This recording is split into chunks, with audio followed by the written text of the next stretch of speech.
Welcome to Boma Studio. My name is Stephan Balzer. I'm one of the co-founders of Boma Global, and we're kicking off a format that is called the Boma Studio today.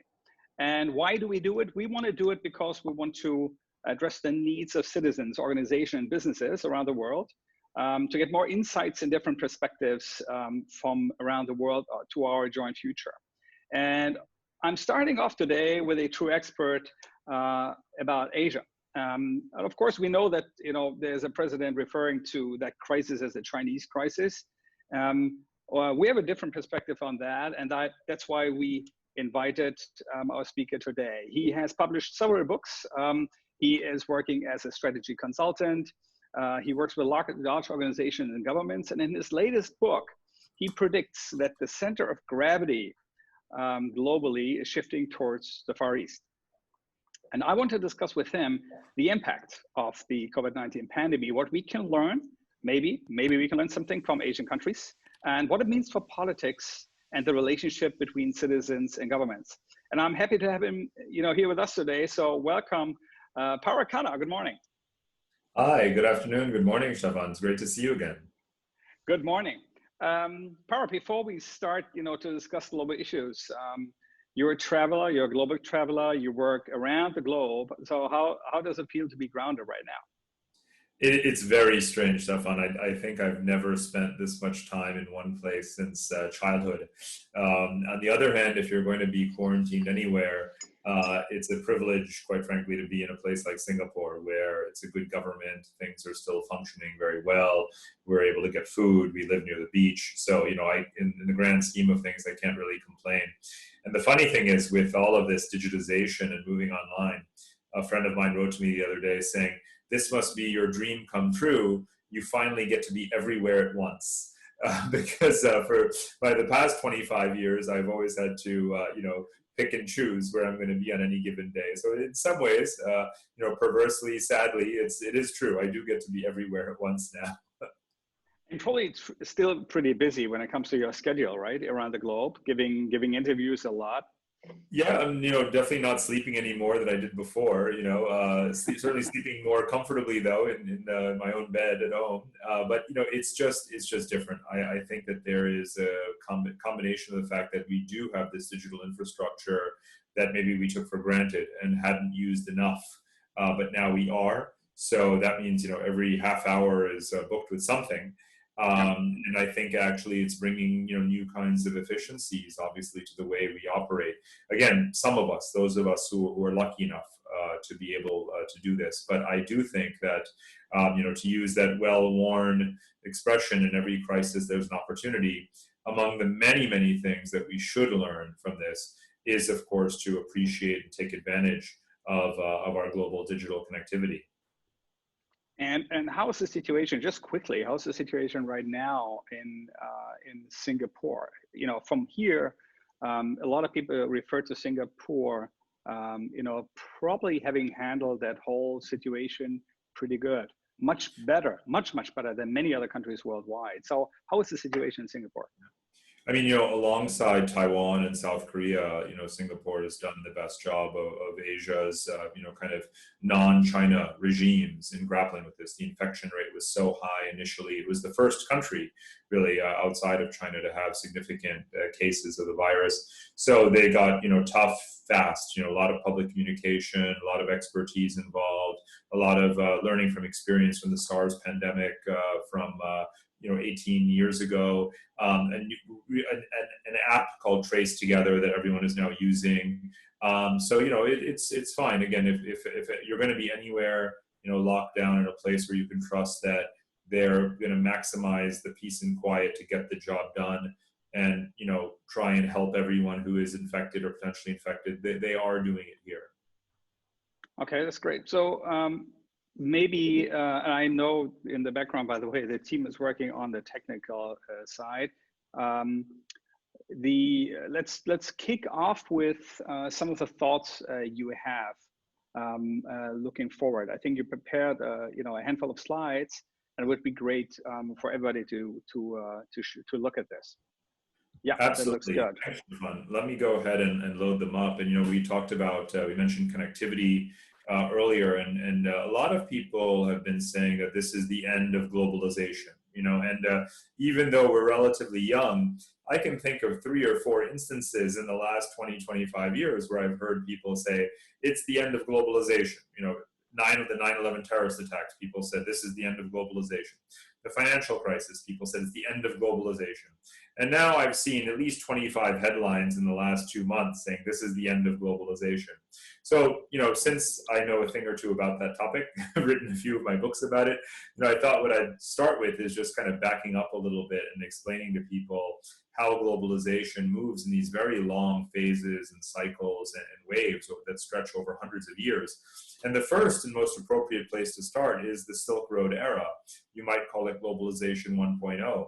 And this is the time of Marco Polo, traversing from Europe to Asia, traversing all the way to China, obviously, and back multiple times. And this is the time of that kind of, 1,000 years ago exactly. Of course, this Silk Road is the one that was ruptured by the Black Death, right? The Black Death came in the mid-14th century, wiped out tens of millions of people all across from China to Iran to Italy through Europe. That's how the Black Death spread. So again, it wouldn't have been surprising if people said in the 14th century, well, that's the end of globalization. Of course, that proved not to be true, isn't it? Right? In fact, what it did was to inspire a whole new kind of thinking in Europe in many ways around the relationship between labor and capital, obviously, but also what are the other routes that can be used to trade with Asia, and some of the technologies that traversed the Silk Road included navigation by compass and the invention of the compass itself. And so that actually spurred the next wave of globalization, which is also known as colonialism. Again, driven by Europe, expanding across the world, it widened globalization so substantially because that's when it was discovered that the world was round and when the Americas were colonized. So here you have a second major wave of globalization that lasted for centuries. I'll speed up a little bit, but the Industrial Revolution, obviously, coming in the 18th and 19th centuries, accelerated this even further because we built railway, not only steel ships, but railways connecting so many parts of the world through Asia, through Africa, through the Middle East, and so forth. So now you had industrial globalization as well. So that's the third major wave. And it truly became, in this phase, several hundred years ago, that's when globalization truly became global. The entire planet became involved. Now, the term globalization was only coined actually in the 1950s, and it refers really to that post-World War II age. By the way, let's not forget, when people want to say that globalization is going to end, they also refer to 100 years ago. They say 1914, they say the late 19th century was a time of thriving globalization, and then came World War I, and globalization stopped, and it was shattered. Yet again, it's back, right? Because now you have the expansion of global financial capitalism, right? Global markets, global stock exchanges, new sets of trade liberalization, formalized, the World Trade Organization and so forth, the rise of emerging markets coming during the Cold War, especially China, liberalizing through the 1980s. And that's the fourth wave. And now, just to bring it to the present, now we have the fifth wave of globalization. And let's remember, and I know, Stephan, you will appreciate this, the same year that the Berlin Wall fell, 1989, is the year that the World Wide Web went online, right? Now, I have just shown you 4 eras of globalization, each of which has lasted for hundreds of years. So are you going to tell me, if you're a pessimist, that the current wave of globalization that we are in, that began 30 years ago, the Berlin Wall fell 30 years and 4 months ago, are you going to tell me it's over, right? So we need some perspective, right? Globalization is not disappearing. It's not going away. It's always changing. And what globalization rests on is connectivity. And one thing we're always doing, even while all the planes are standing still right now, no more cruise ships going around the earth, no more airplanes, migration is 0 right now in the world. But we continue to connect. We continue to build connectivity, right? We have, think about the internet cables bursting at the seams. We're going to be laying down a lot more internet cables now. That's a lot more digital globalization that's coming, right? So we build the transportation networks, the energy networks, the communications networks that wrap around the world And that enables the continuation of the current phase of globalization that we're in, and also the expansion and whatever comes next. So, a couple of things that I wanted to highlight here are migration. And I think this is so fascinating because we are at the most paradoxical moment to be talking about migration, because as I was just saying, we've never run this kind of experiment on ourselves in human history. 196 governments, 8 billion people have decided to just stop, right? To stand still. Never has anything on this scale ever been done. This kind of coordination, collective action of all of us, right? But the problems and the drivers that motivate people, that inspire people to move, to change their location, have not gone away. And it can be labor migration, it can be the search for jobs, it can be filling labor shortages, searching for economic opportunity, fleeing political risk, and also obviously climate change, moving from places that are at risk from rising sea levels and other kinds of threats to places that are more secure. So here's what I wanted to juxtapose, right? We have this world population that you see on the upper left. Most of the world population is in Asia. We live in these mega cities. Many of these mega cities are right in the coastal areas where the sea level is rising. And on top of that, we have global warming and temperature rise. So if you look at the map on the bottom, if temperatures rise more than 3 degrees Celsius, you have desertification, crop failure, drought persistently in most of the world where people today live. So we have to use our imagination a little bit. Do we really think that globalization is going to stop, that the movement of people is going to stop? The movement of people, our own mobility, is really the most intrinsic thing to us. So I think we have to think constantly about the reorganization of the species.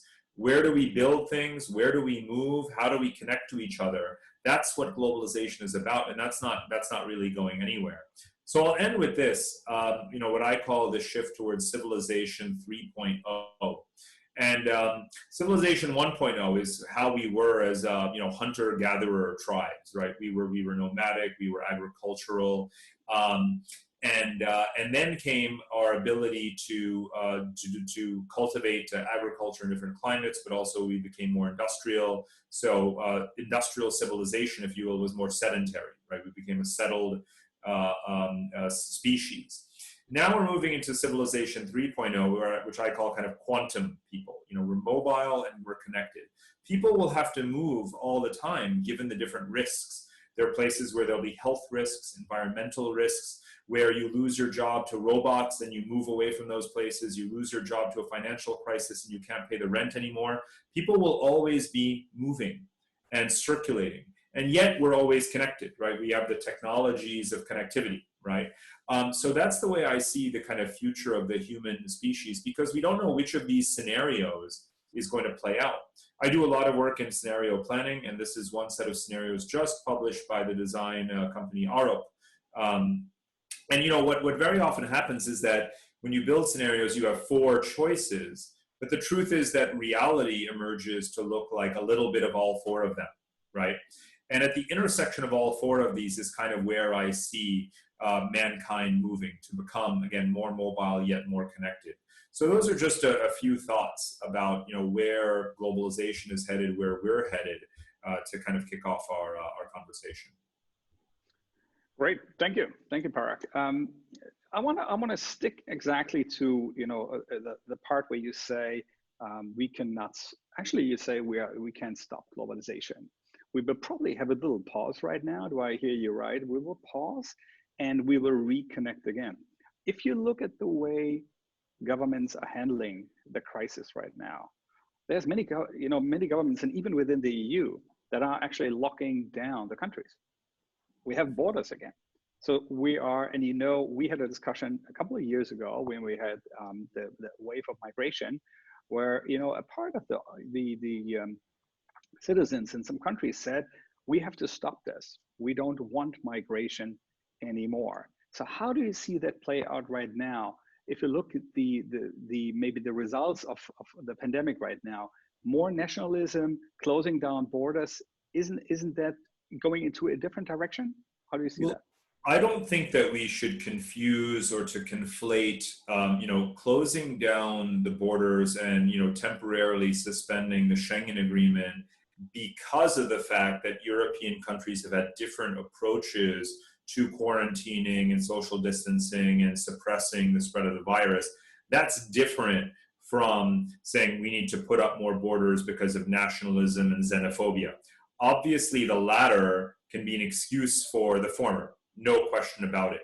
But there's something deeper than both of those forces. There is actually a law of history more powerful than any populist movement, whether it's the AfD in Germany or whether it is the Five-Star Movement in Italy. And I'll tell you what it's called. It's called supply and demand. And no Donald Trump and no Matteo Salvini is nearly as powerful as the law of supply and demand. And the law of supply and demand applies first and foremost to people and to economies. And I'll tell you what, that the response to the virus does not end your labor shortages, right? Putting up borders does not end your labor shortages. At the end of the day, the most xenophobic, the most nationalistic countries are the ones that most need to import labor. So I know that European countries have an assimilation problem, but they certainly have a migration deficit.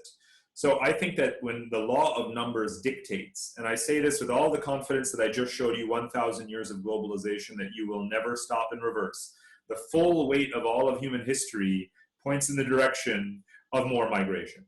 So, again, I understand as well as anyone, the politics within individual European countries and how difficult it is, but I want to be very clear that you do not have a migration problem because that's a numerical question. What you have is an assimilation problem. And that's something that you can solve, something you can fix. So, picking up, on that topic, if you look at the activities that some of the governments have been taking, we're talking about now technology. I think maybe you can talk a little about the technological approach that Singapore did. I think there is an app, and in Germany we have a discussion right now about downloading an app that was just published yesterday by the Robert Koch Institute.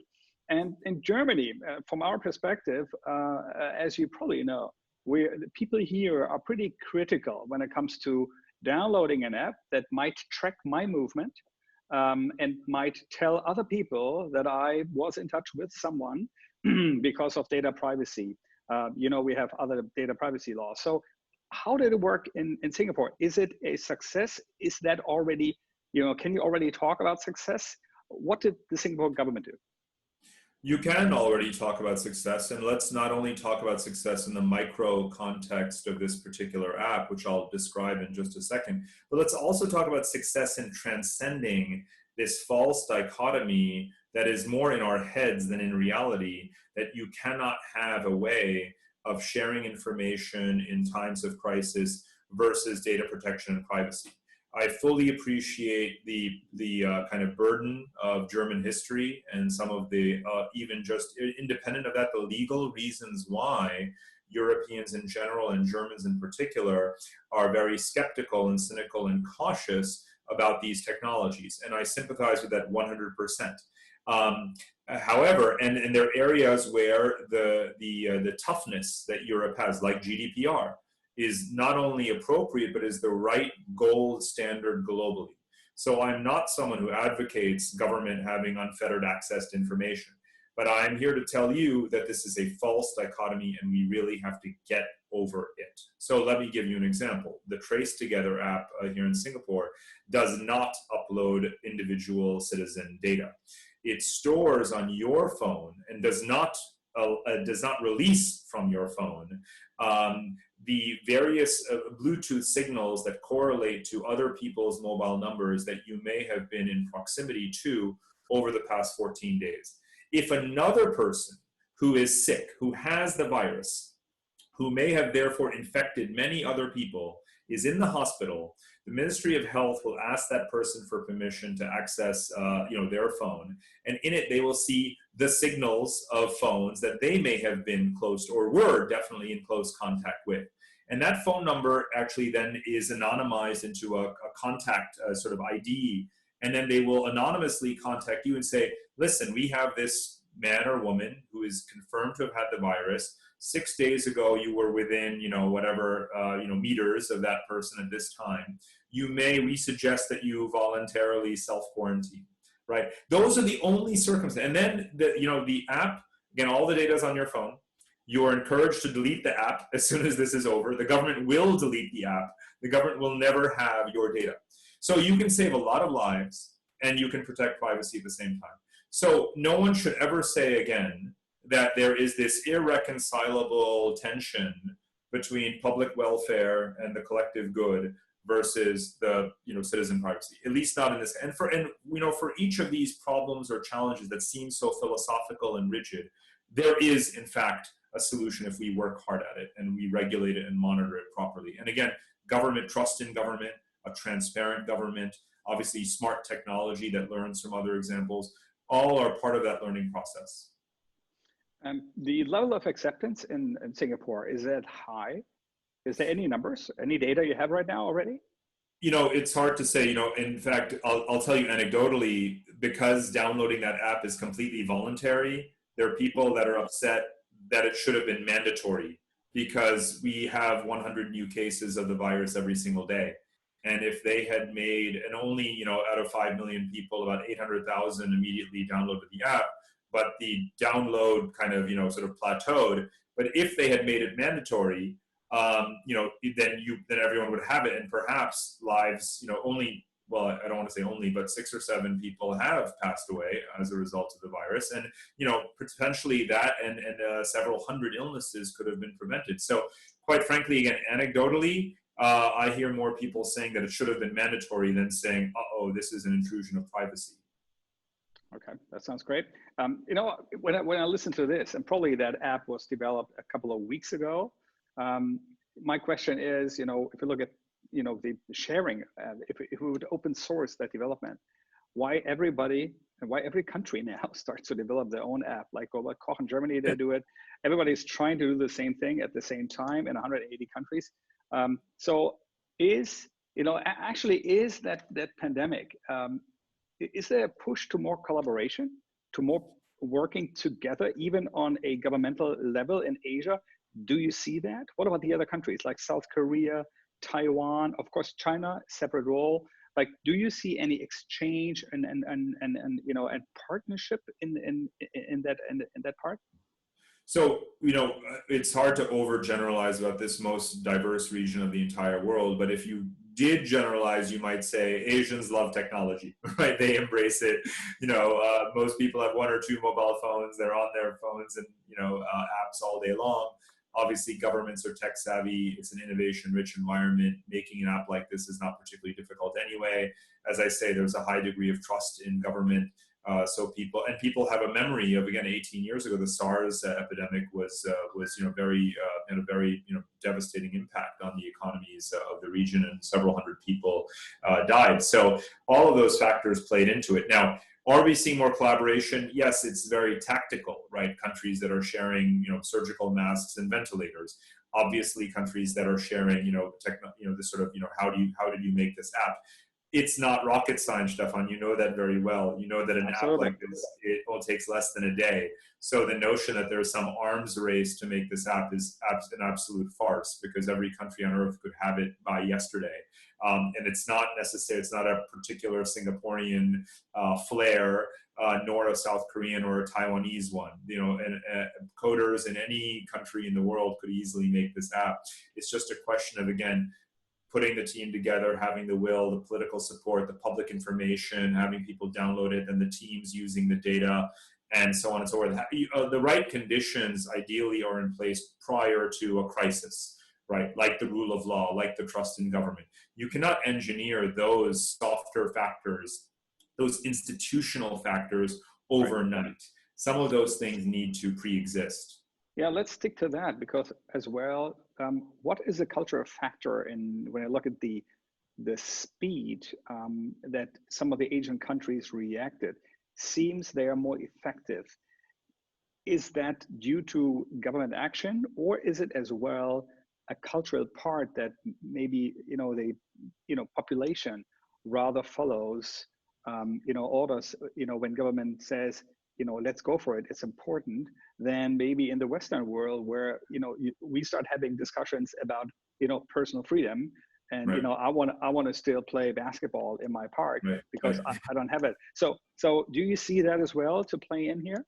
So, is there some soft dichotomy between Western culture's emphasis on individual rights and freedoms versus Asians who are certainly more open to, if not have an outright preference for, collective well-being superseding that of the individual in the spirit of, Confucianism and other cultures?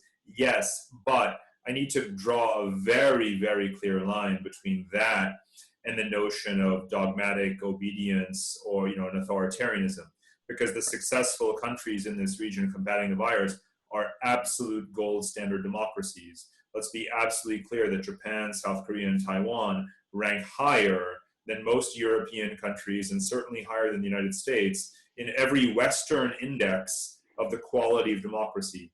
These are highly educated populations. They have high voter turnout. They gladly throw out their governments, and therefore are freedom-loving people, just like you would expect in Europe. So the difference then is not dogmatic obedience by any stretch of the imagination. I tell you this as an American who's grown up in Europe and in the US and now living in Asia. I do feel that I live in a region of, I don't want to sort of sound like I'm some kind of Asian triumphalist since I'm an import, to this region. But the people here are every bit as intelligent, if not more so, right, than the people we are used to in our comfortable, cozy Western bubbles.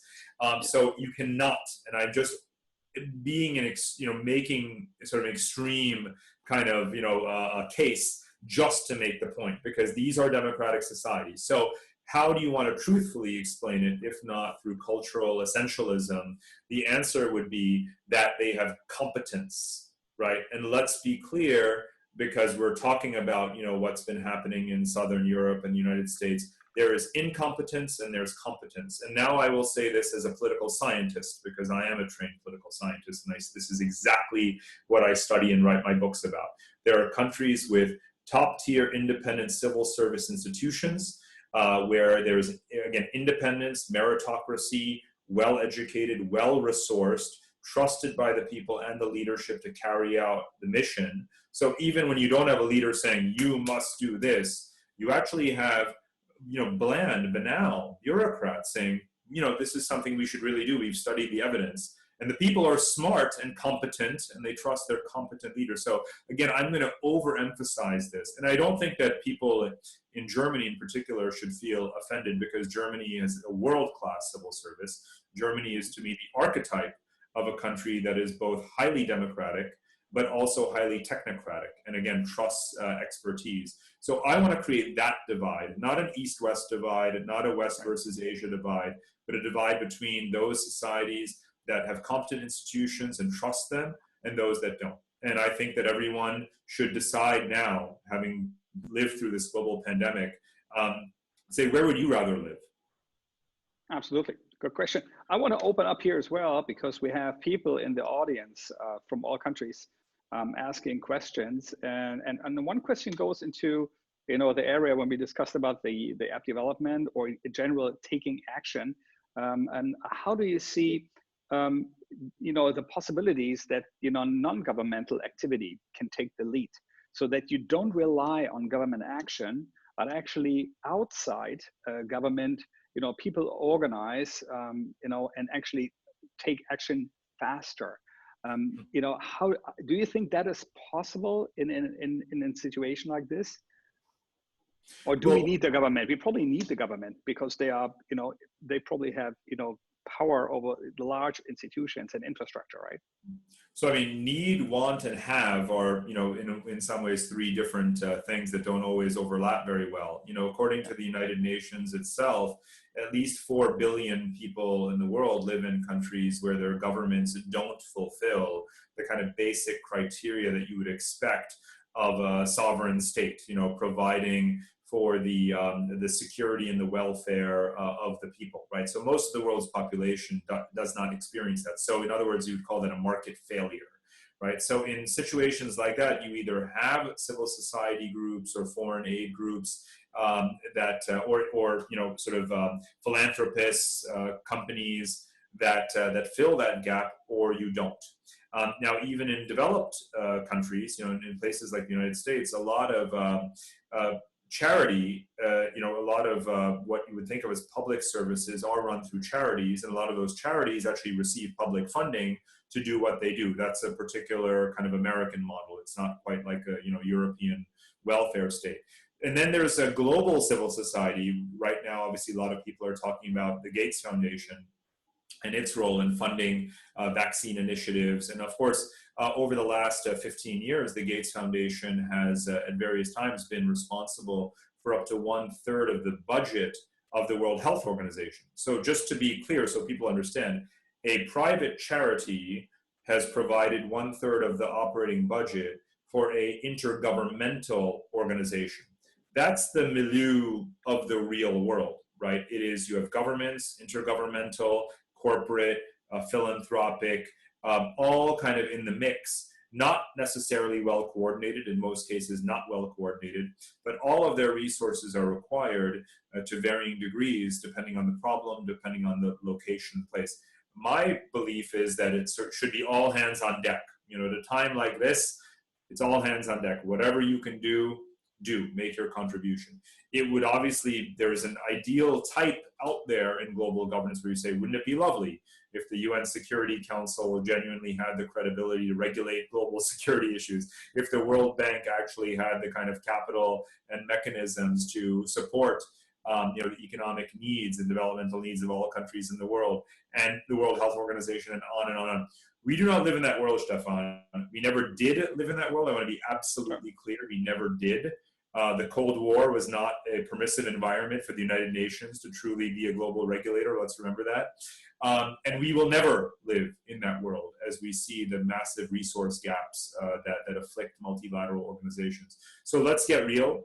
Let's focus on learning from each crisis and actually building local capacity. If I think we could live by a certain set of principles in terms of where resources go, in any case, my bias would be that when it comes to matters of public health or of agricultural resiliency, the real basics, the things that we need to survive, I would spread those resources out to the poorest countries in the world. I would not have, necessarily this money locked up in Washington, D.C. or London or Paris.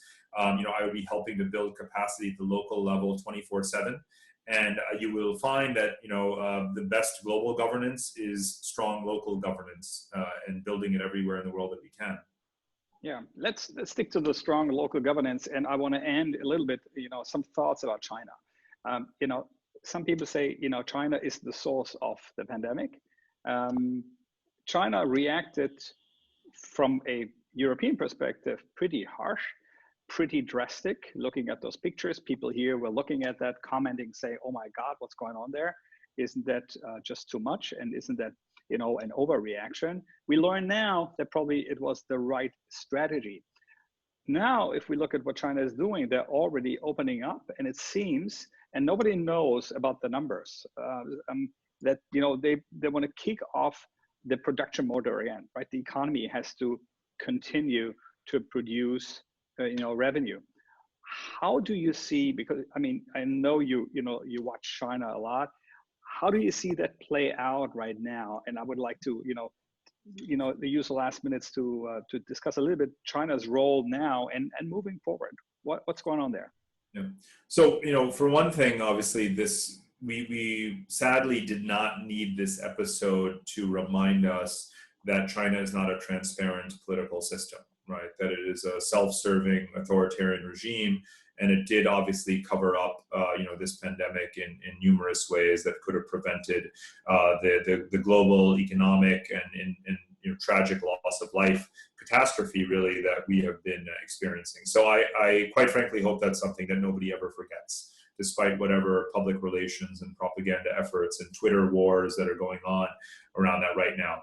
Moving forward, again, we knew always that China has the ability to lock down. China has the ability for capacity for mass mobilization. It can control behavior. did we need this episode to teach us that? No, we didn't, right? So they've demonstrated they can do that. Now they claim that the virus is more or less eradicated, and therefore they can go back to normal life, and it will justify an acceleration of the existing kinds of digital tools, social credit system, and the kind of stoplight, red, orange, green that you will have on your phone to determine whether or not you are allowed to, go outdoors and socialize based on your health status and so forth. And, China will do those things. And, some of those technologies obviously will make sense for the rest of the world, unfortunately, as a result of the pandemic, right? So the whole idea of immunological passports, right? So suddenly, whether or not you had certain vaccines and, maybe even your daily temperature reading and a bit more, immunological data than you would generally prefer to provide is now going to be embedded in your mobile phone or your passport to determine whether or not you can get on a plane. So, it may have been instead of today or tomorrow, when that's going to become our reality, maybe it either never would have happened or happened 10, 15 years from now later on. But, it's the reality in China. Not everything that is the reality in China today will become the reality tomorrow. Maybe we're surprised, obviously, that now drones are spraying disinfectants and making public service announcements. That's been happening in China. Now it's happening in Italy and Spain and everywhere else. So some of those things, technology universalizes itself very, very quickly. But that doesn't mean that the behaviors around it have to. That's where there's a big difference. Again, I was praising GDPR earlier, right? There's in Europe, who controls the data? Well, the people do, right? In America, it's the corporations, and in China, it's the government. So you can have universal technology. It doesn't mean that we have to do things other people's way when it comes to regulating our own societies, the degree of trust and freedom that we accord to our citizens. So there's a lot of people who say that, the Chinese model is somehow going to triumph, and, China's health diplomacy and China's Belt and Road. As you know, I've devoted my last book to saying, not quite the opposite, but saying that actually, no. The more you learn about China, the more Asians learn about China, the less they want their countries to be like China. And since half the human population is Asian people who are not in China, I can say with absolute certainty that most of the people in the world actually don't want their country, their system to look like China's, and therefore it will not.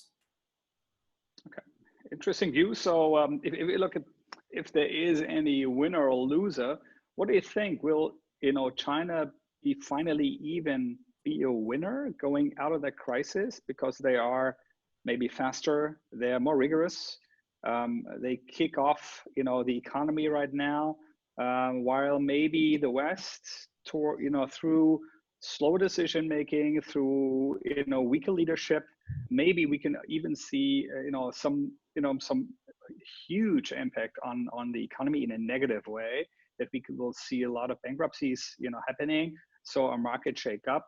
Is that something that maybe China will even benefit from this? Do you think that? Not just economics, but more broadly, this question of geopolitical winners and losers is a much more complex game than, who got their economy jump-started, first, and who sent people back to work in factories first, right? And whose unemployment rate came down first. These things are marathons, not sprints. It's not even really a zero-sum game, because obviously some portion of China's workforce, is employed in sectors that are related to exports of goods to Western countries. And so long as their growth is slow, obviously that export markets are going to be weak for them. So we're all still a lot more interconnected than we think we are. What China's benefit or advantage really is that it's a large domestic consumer market. And therefore it actually doesn't depend, despite what I was just saying, it largely doesn't depend as much on the rest of the world as we think it does. But actually the continent in the world that is the most autarkic, the most self-sufficient, by far, is North America. Because North America has all the natural resources, it has about 500 million people, it has plentiful technology, it has industrial capability, it has brain power and money, all is there, and there's peace and stability in between Canada, the United States, and Mexico. Now, obviously, they've learned that in certain categories of production, like surgical masks and ventilators and so forth, too much of that has been outsourced as a result of just convenience and cost saving. But it's not going to be very hard for America to make all of the drugs and vaccines and ventilators and medical devices that it wants to. It just obviously got caught off guard by the pandemic. So what we're going to see in the end, when you ask winners and losers, basically the winner is the region, right? It's North America integrating more, right? The United States will trade much more with Canada and Mexico than with China. It already does. That's not a prediction. That's already a fact. Europeans trade more with Europeans, and Europe is embarking, again, pre-pandemic, on a very steadfast industrial policy to support strategic industries, clean tech in particular, for example. And Asians will trade more with Asians. So we're moving towards a world that's multi-regional, multi-civilizational, multipolar. I don't think that in that scenario, there is sort of one winner. Quite frankly, that's not a bad outcome, because we should actually want to have more local resilience. Why should we have oil put on tankers going all over the world and destroying the environment when we can have local clean energy? So, as much as I study globalization, I celebrate what globalization can do, but I don't advocate reckless globalization when it's not necessary. Yeah, thank you for that. We have a last question. And I know we're a little bit over time, but I hope you can stick with us a few more minutes. A question regarding the situation in two other countries, Japan and India, and if you could give a short insight maybe in both countries. So Japan is in a situation sort of like where Singapore is. They've simultaneously said, we don't necessarily have it totally under control. There's too many cases for our comfort. We have, densely packed people in cities, and therefore they've declared a national emergency. Now, if you look at the news, you'll see that actually in Japan, people are still going out. Shibuya crossing is still, populated, but, true to Japanese style, they're all wearing their masks and, keeping safe distance and wearing gloves and so forth. So, perhaps just the added vigilance in Japan. It's done very velvet glove as everything in Japan these days. So hopefully this will work in Japan. But again, a truly democratic society, right? And then, sorry, the other example, India. So India, again, has never been through something like this. We tend to think of India as being the world's largest democracy. So the largest organized human activity is an Indian democratic election up until the COVID crisis, where that was superseded again by 8 billion people saying, quarantine. That's the largest organized thing that mankind has ever done. Can India, though, stand still? The answer is no, right? We're seeing that right now because so much of India's population is migrant and can't afford to not be working, and is so densely packed that it's hard to, distance people. So one has to hope that there are natural and other kinds of factors beyond, there haven't been that many cases anyway, at least not many that are measured. And, they don't have that many, travelers coming in. India receives less tourists each year than tiny Singapore does, right? So there are certain structural, you might say, factors that might help India escape the worst of this. They've also turned their trains, after 170 years, they've turned all of their or as many of their trains as they can into mobile hospitals. So let's hope that, you don't have a large scale viral outbreak in India. Thus far, they seem to have, avoided it becoming catastrophic. And if they can be as vigilant, it's a real test for India. It's a tough country to do something like this. I can say that for sure as an Indian. So, but honestly, at the moment, things look not as bad as they could be and potentially turning a corner there. So, fingers crossed for all of us, right? Yes, I think fingers crossed, and thanks. I think it's a good word at the end. Fingers crossed for all the countries. Parag, I want to thank you to take time this morning, to share this outlook. I learned from this that actually we don't have a true winner. If maybe there's a winner, we are all winners because we might reassess the way we do business globally. Supply and demand is one of the key things that you think and you definitely say will keep us connected globally, and there will be no way to stop from being connected, from being globalized, and also for people to migrate. We will still see that. There's a little pause. There's probably a good way now to reassess what we do and probably reshape our future in a good way.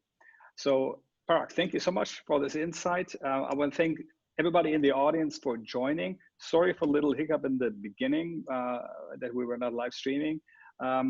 Everything is recorded, and we will put up the talk and our interview in the next couple of hours online. So if you missed it, we share it everywhere. I think there were great insights. So thanks again. All the best to Singapore. Stay safe. Stay at home. And hope to talk to you very soon. Take care. Likewise, Stephan. Thank you. Thank you. Everyone. Thank you. Take care. Bye-bye. Bye-bye. Thank you so much. Thank you. Bye-bye.